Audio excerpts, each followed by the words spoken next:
And then second thing is you we said about is that early reduction in platelet count. So normally हम लोग इसको लेके चलते हैं कि प्लेटलेट काउंट क्यों कम होंगे. तो हमारा मानना है कि मतलब लिटरेचर का, not me, and my own studies and my own experiences, that reduce platelet count is also consumption of part of coagulopathy. So अगर प्लेटलेट काउंट कम हो रहे हैं, दैट्स एन इनडायरेक्ट साइन कि कोएगुलोपैथी है, and that's an indirectly sign कि आपको oral anticoagulation देना है. राइट. अगर मिस कर दिया है तो उस टाइम पे ओरल एंटीकोएगुलेशन दे दो. और ऑन द कॉन्ट्रारी लोग बोलते हैं कि प्लेटलेट काउंट कम हो रहा है तो एस्पिरिन नहीं देनी या कोएगुलेशन नहीं देना. It's just the reverse.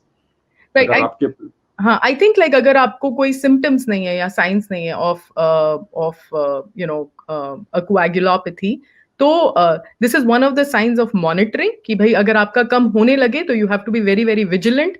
If it is if you are जैसे अगर आप घर पे ट्रीट कर रहे हो तो that would probably be the time to actually go to the hospital and get treated there rather than stay at home.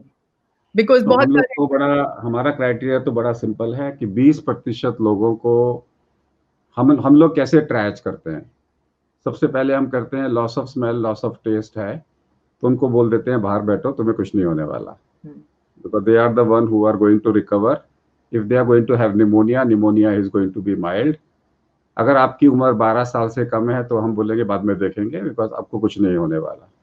12 और 20 के बीच में है तो लीस्ट प्रायोरिटी है. अगर आप मेंस्ट्रुएटिंग विमेन में हो तो बोलेंगे आराम से बैठो, आपको कुछ नहीं होने वाला. बाकी जो बच गए उसके अंदर में हम ट्राइजिंग करेंगे सीरियसनेस की. बाकी सबको हमने अलग कर दिया. तो 60 to 70% लोड हमने बाहर कम कर दिया. अब जो हमारे पास में 30% लोड हमारे पास में बचा, उसमें 20% लोगों को कोएगुलेशन होगा, because the study says 20% incidence है कोएगुलेशन का.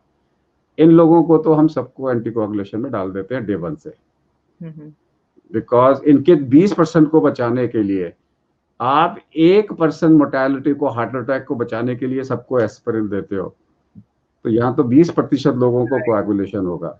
सो वी विल ट्राइज देम. और जैसे ही हमने ट्राइज किया कि इनको तो हम एंटीकोएगुलेशन तो डे 1 से दे देते हैं, और फिर हम 3 क्राइटेरिया लेके चलते हैं. Fever more than 101. So we say if fever is more than 101, it can not happen because of thermoregulatory dysfunction.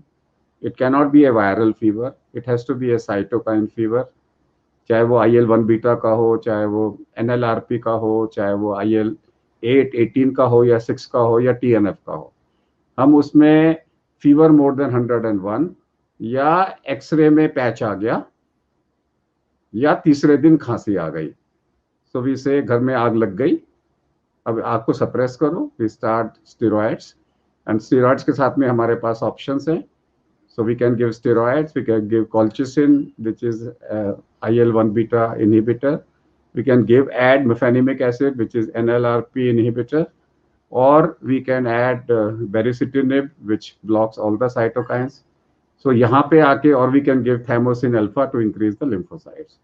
So हम इस तरीके से लेके चलते हैं, क्योंकि अगर हमारे यहाँ इंडिया में तो इतने केसेस हैं तो हमें उनको प्रायोरिटाइज करना है. अगर 100 पेशेंट मेरे को आज कॉल किया, if I need to prioritize, so I know which 30 I need to spend more time, right, and 70 I need to call them together, give them instructions and say over. Those 70 should be seen in 1 hour together in one Zoom session. सबको बुला लिया, सबको समझा दिया, सबकी दवाइयाँ standard बता दी, and बाकी के जो 20-30 पेशेंट्स बचे हैं, दे नीड 1:1 और 1:2 ratio, and they need discussion, they need proper monitoring. हम लोग तो इस तरीके से कर रहे हैं, and we have been able to get good results.